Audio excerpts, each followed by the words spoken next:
Hello everyone, welcome to our channel target study point. मैं Neha Pandey. Environmental studies का ये second chapter air pollution, वायु प्रदूषण है। तो इसमें सबसे पहले मैं आपको एयर पॉल्यूशन के बारे में बता देती हूँ कि एयर पॉल्यूशन का मतलब ये होता है कि जो हमारा इन्वायरमेंट है, मतलब एटमॉस्फेयर है, तो एटमॉस्फेयर में जब अनडिज़ायरेबल मटेरियल्स, मतलब अवांछित जो पदार्थ होते हैं, जब वो मिल जाते हैं, जिससे जो एयर की क्वालिटी है वो ख़राब हो जाती है।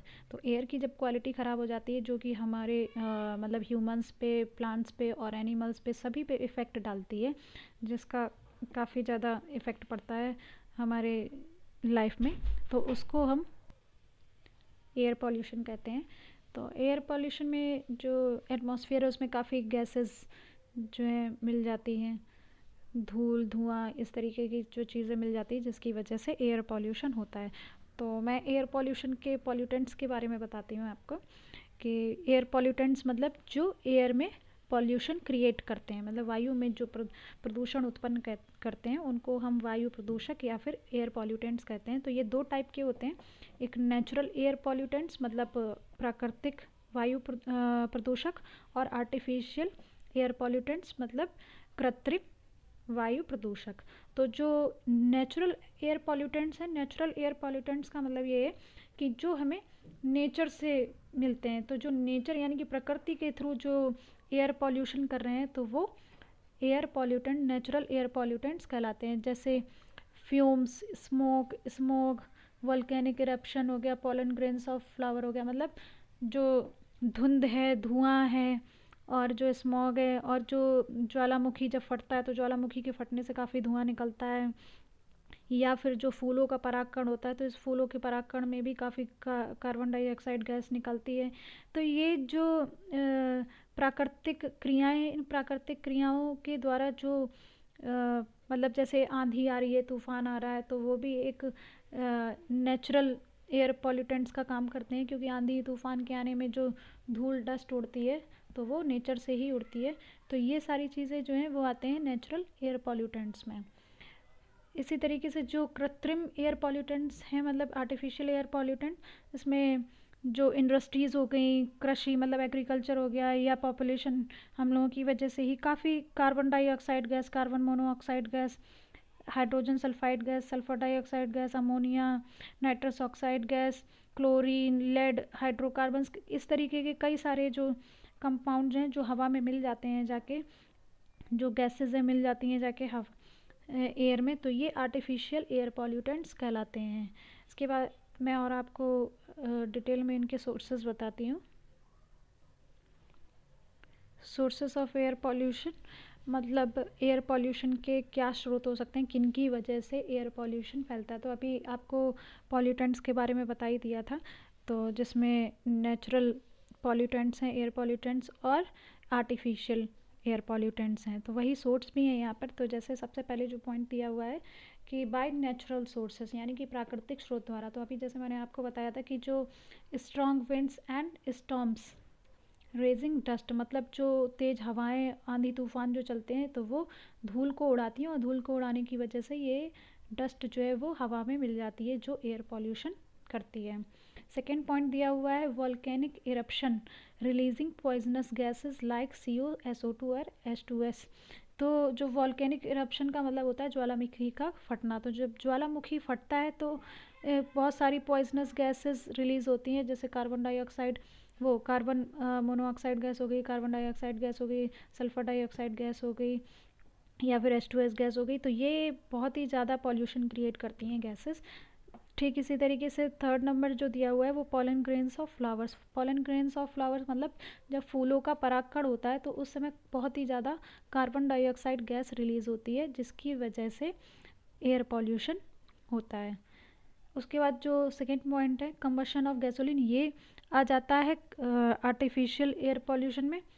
तो कंबशन ऑफ गैसोलीन, गैसोलीन मतलब पेट्रोल को कहा जाता है। तो पेट्रोल का जब दहन होता है, क्योंकि ये आप देखते हैं कि जैसे जैसे पॉल्यूशन बढ़ता है, पॉपुलेशन बढ़ता जा रहा है, वैसे वैसे लोग गाड़ियों, बसों, ट्रक काफ़ी यूज़ करते हैं व्हीकल्स का। तो जितना ज़्यादा व्हीकल्स का यूज़ होगा, उतना ही ज़्यादा जो है पॉइजनस गैसेस निकलेंगी, क्योंकि जो कार हैं, बसेस हैं, ट्रक हैं, इनमें जो है पेट्रोल जो है पेट्रोल का कम्बशन होता है, तो पेट्रोल के कम्बशन में जो है carbon monoxide gas, NO2 gas, hydrocarbon, ये सारे रिलीज़ होते हैं जो बहुत ज़्यादा एयर पॉल्यूशन करते हैं। इसके बाद है थर्ड नंबर डिफॉरेस्टेशन। तो डिफॉरेस्टेशन वनों की कटाई। डिफॉरेस्टेशन का मतलब ये होता है कि वनों को काटा जा रहा है क्योंकि लैंड्स की ज़रूरत पड़ती है, तो लैंड्स अवेलेबिलिटी की वजह से, ज़मीन की ज़रूरत की वजह से वनों की कटाई कर दी जाती है, लेकिन इसका इफ़ेक्ट जो है बहुत ज़्यादा पड़ रहा है। तो इसकी वजह से काफ़ी एयर पॉल्यूशन हो रहा है क्योंकि जो ट्रीज़ होते हैं, मतलब जो प्लांट हैं, ट्री है, इनका काम होता है कि ये जो कार्बन डाइऑक्साइड गैस होती है एटमॉस्फेयर में उसको एब्जॉर्व करते हैं और ऑक्सीजन को रिलीज़ करते हैं।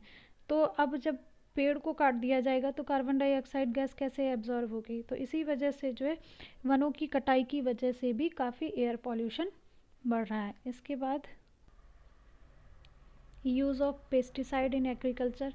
तो जो मतलब एग्रीकल्चर की जो एक्टिविटीज़ होती हैं, कृषि कार्य होते हैं, उनमें जो है कीटनाशकों का यूज़ किया था। कीटनाशक मतलब पेस्टिसाइड्स का यूज़ किया जाता है। तो जब पेस्टिसाइड्स यूज़ किए जाते हैं तो ये वो या तो सॉइल में, मिट्टी में डाले जाते हैं या फिर स्प्रे किए जाते हैं क्रॉप्स के ऊपर, मतलब फसलों के ऊपर स्प्रे किए जाते हैं। तो जो हवा के साथ में उड़ के डिफरेंट जगह में पहुंच जाते हैं, तो हवा के साथ उड़ के वो जो है वो ह्यूमन की हेल्थ और एनिमल्स की हेल्थ पर बैड इफ़ेक्ट डालते हैं।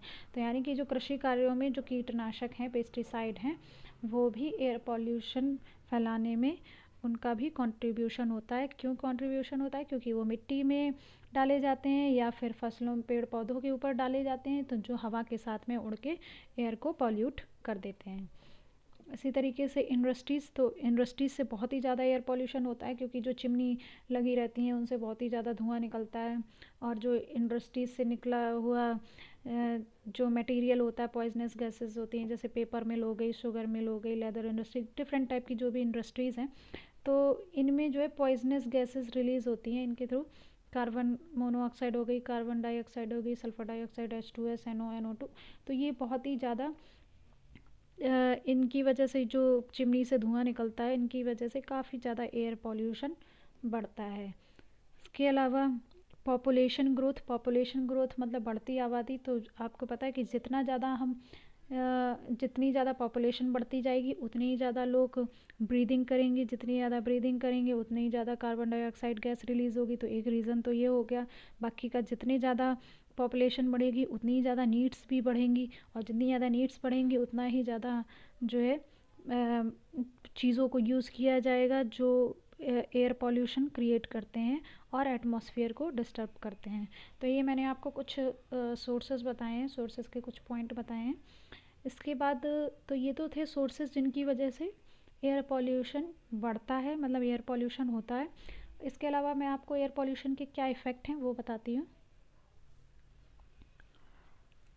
मतलब जो एयर पॉल्यूशन है, वायु प्रदूषण के, वो हमारे जीवन पे क्या इनका प्रभाव पड़ता है, क्या इनका इफ़ेक्ट है। तो कुछ पॉइंट मैं आपको बताती हूँ। जैसे ह्यूमन हेल्थ पर, ह्यूमन हेल्थ मतलब जो मानव स्वास्थ्य है, हम सभी लोग जो मनुष्य लोग हैं, इनके ऊपर एयर पॉल्यूशन का क्या इफ़ेक्ट पड़ता है। तो जो एयर पॉल्यूशन है, एयर पॉल्यूशन की वजह से ह्यूमंस में हार्ट डिजीज़, अस्थमा की प्रॉब्लम, जो सांस लेने की दिक्कत हो जाती है, लंग कैंसर, कोल्ड, कफ, क्योंकि जो एयर में काफ़ी जो डस्ट पार्टिकल होते हैं उनसे कोल्ड और कफ भी हो जाता है, जिसकी वजह से बहुत ही ज़्यादा ह्यूमन की हेल्थ पर इफ़ेक्ट पड़ता है। इसके बाद आते हैं प्लांट और ट्रीज़ पर क्या इफ़ेक्ट पड़ता है कि जो प्लांट और ट्रीज़ हैं उनकी लीव्स जो हैं वो डैमेज हो जाती हैं। मतलब जो पेड़ पौधे हैं, पेड़ पौधों पर एयर पॉल्यूशन की वजह से उनकी लीव्स जो हैं वो डैमेज हो जाती हैं, ट्रीज़ डैमेज हो जाते हैं, क्योंकि जो गैसियस पॉल्यूटेंट्स होते हैं वो उनकी जो लीफ के जो पोर होते हैं, मतलब जो पत्तियों के जो छिद्र होते हैं, उनसे उनमें एंटर हो जाते हैं। मतलब जो पेड़ पौधे हैं, पेड़ पौधों की जो पत्तियों के जो पोर होते हैं, छिद्र होते हैं, उनसे गैसियस पॉल्यूटेंट उनमें एंटर कर जाते हैं, जिसकी वजह से जो पेड़ पौधे हैं वो क्षतिग्रस्त हो जाते हैं, ख़राब हो जाते हैं, डैमेज हो जाते हैं। तो प्लांट और ट्री पे ये एयर पॉल्यूशन का इफ़ेक्ट पड़ता है। जैसे ह्यूमन हेल्थ पर इफ़ेक्ट पड़ता है, सेम उसी तरीके से जो एनिमल्स हैं, एनिमल्स पे भी इनका इफ़ेक्ट पड़ता है, जीव जंतुओं पर जैसे सल्फर डाइऑक्साइड हो गई, NO2 गैस हो गई। ये पॉइजनस गैसेस जो हैं, ये जो एनिमल्स हैं, एनिमल्स के श्वसन तंत्र, रेस्पिरेटरी जो ट्रैक्ट होता है एनिमल्स का, उसको नुकसान पहुंचाते हैं बहुत ही ज़्यादा। तो जो एनिमल्स हैं, एनिमल्स की हेल्थ पर भी एयर पॉल्यूशन की वजह से बहुत इफ़ेक्ट पड़ता है। इसके बाद आते हैं बिल्डिंग्स पर इफ़ेक्ट ऑन बिल्डिंग, मतलब इमारतों पर प्रभाव। जैसे कि आपने देखा होगा कि जो अभी आपको सुनने में मिला होगा कि जो ताजमहल वाला एग्जांपल है, कि ताजमहल जो है मार्बल का बना हुआ है, तो जो संगमरमर का जो पत्थर है वो धीरे धीरे पीला पड़ता चला जा रहा है। क्यों पड़ता चला जा रहा है? क्योंकि जो हमारे जो कंबशन ऑफ फॉसिल फ्यूल, मतलब जो ये फॉसिल फ्यूल का मतलब होता है जीवाश्म ईंधन, जीवाश्म ईंधन का मतलब जैसे पेट्रोल डीजल हो गया। तो जब पेट्रोल डीजल का कंबशन होता है तो बहुत ही ज़्यादा अमाउंट में सल्फर डाइऑक्साइड और नाइट्रस ऑक्साइड NO2 CO2 ये इस टाइप की गैसेस रिलीज़ होती हैं, जो कि एटमॉस्फेयर में पहुंचती हैं। और ये एटमॉस्फेयर में पहुंचकर जो रेन वाटर होता है, मतलब जो वर्षा जल होता है, उनके साथ में डिज़ोल्व हो जाते हैं। तो डिज़ोल्व होके मतलब उनके साथ रिएक्शन करके ये बना देते हैं एसिड। तो जब बारिश होती है तो बारिश के साथ साथ में एसिड भी प्रेजेंट होते हैं, तो उसको हम एसिड रेन कहते हैं। ये टॉपिक भी आपके एक चैप्टर में है, वो आगे मैं और डिटेल में पढ़ाऊँगी इसको। तो जो पॉइजनस गैसेस हैं वो वर्षा के जल के साथ, रेन वाटर के साथ रिएक्शन करके अम्ल बना देती हैं, एसिड बना देती हैं, और इसको हम एसिड रेन कहते हैं। तो जब ये बारिश होती है, यानी कि जो एसिड रेन होती है, तो ये क्या करती है, जो मार्बल के स्टैचू हैं और बिल्डिंग्स हैं उनको, उनमें कोरोजन कर देती है। कोरोजन मतलब उनका संक्षारण कर देती है, उनका रंग बदल देती है। तो जैसे कि ताजमहल जो है, ताजमहल का पत्थर जो है वो पीला पड़ गया है। तो ये एयर पॉल्यूशन के इफ़ेक्ट इतने ज़्यादा बैड इफ़ेक्ट हैं, जो बिल्डिंग्स पे भी पड़ रहे हैं, ह्यूमन की हेल्थ पे भी पड़ रहे हैं, और प्लांट्स एनिमल्स पे भी, प्लांट्स ट्रीज़ पे भी पड़ रहे हैं, एनिमल्स पे भी पड़ रहे हैं। तो इस तरीके के ये इफ़ेक्ट हैं। तो आई होप आपको ये सोर्सेज एंड इफ़ेक्ट जो है एयर पॉल्यूशन के समझ में आ गए होंगे। Thank you for watching this video.